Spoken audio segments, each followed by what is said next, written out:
বিধ্বংসী অগ্নিকাণ্ডে পুড়ে ছাই হয়ে গেল মৌসুমী দ্বীপের একটি টুরিস্ট লজ। বৃহস্পতিবার ভোরে মৌসুমী দ্বীপের ওই টুরিস্ট লজে ভয়াবহ অগ্নিকাণ্ডের ঘটনা ঘটে। স্থানীয়রা হঠাৎ আগুন দেখে ছুটে যান ঘটনাস্থলে। তড়িঘড়ি ওই টুরিস্ট লজে থাকা পর্যটকদের অন্যত্র সরিয়ে নিয়ে যাওয়াও হয়। তার খানিক পরেই একটি গ্যাসের সিলিন্ডার ফেটে ভয়ালো রূপ নেয়। আগুন নেভাতে স্থানীয়রা ছুটে আসেন। বেশ কয়েক ঘন্টার প্রচেষ্টায় আগুন নিয়ন্ত্রণে আসে। অগ্নিকাণ্ডের ঘটনায় ব্যাপক চাঞ্চল্য ছড়িয়েছে গোটা অঞ্চল জুড়ে।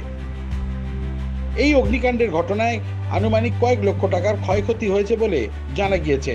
এই টুরিস্ট লজের ম্যানেজার সুরজিৎ দাস তিনি বলছেন, আমি লোকাল লোকের আওয়াজে আমার ঘুম ভেঙে গেছে যে আগুন ধরে গেছে।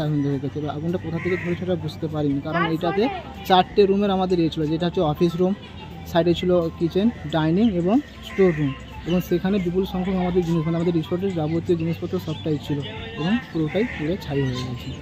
এই দুর্ঘটনার জেরে কয়েক লক্ষ টাকার যেমন ক্ষয়ক্ষতি হয়েছে, ঠিক তেমনই দুর্গাপুজোর আগে এই অগ্নিকাণ্ডের ঘটনায় কার্যত ক্ষতির মুখে পড়ল গোটা লজের মালিক। এই দুর্ঘটনার জেরে কয়েক লক্ষ টাকার ক্ষয়ক্ষতি হয়েছে। দুর্গাপুজোর আগে এমন অগ্নিকাণ্ডের ঘটনায় কার্যত ক্ষতির মুখে পড়ল এই লজটি। Democratic Indians.